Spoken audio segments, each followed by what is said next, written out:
Welcome to EZGlutenFree. Today, I'll be showing our friends at favediets.com just how easy it is to make these delicious walnut stuffed mushrooms. This is a gluten-free appetizer that's very convenient since it can be assembled in advance and then popped into the oven a half an hour before your guests arrive.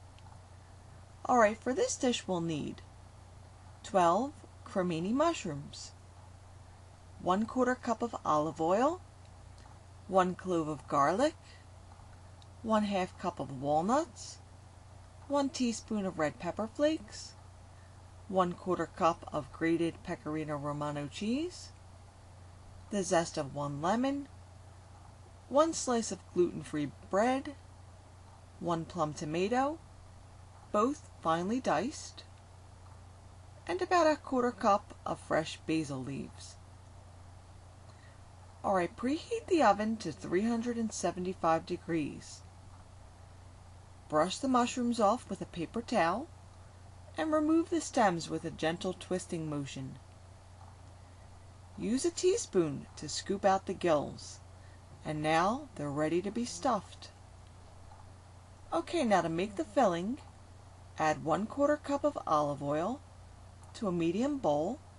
Then finely grate 1 clove of garlic into the oil. Now you'll want to chop the walnuts pretty finely, so you could use a knife or place them in a plastic bag and just whack them a few times to get out all of your frustrations.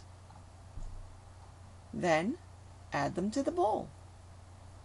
Now add the red pepper flakes, the Romano cheese, the zest of 1 lemon, the bread and tomato, and then mix everything together. You'll want to add the fresh basil last so it doesn't get too bruised during the mixing process. Slice it into ribbons and gently stir it through. Alright, now to fill the mushrooms, use a teaspoon and just spoon a mound of the filling into each mushroom.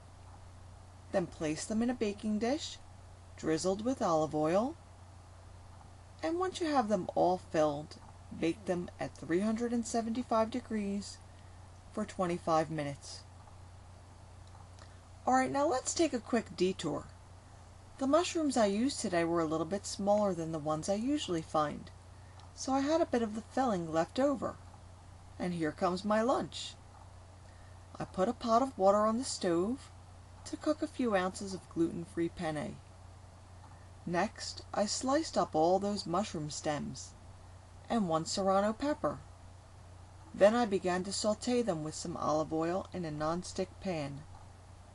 I added the leftover filling, sauteing it for another few minutes, then drained the pasta, tossed it together in the pan before plating the dish.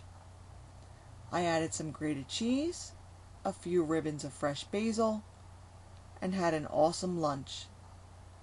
Alright, now back to those mushrooms.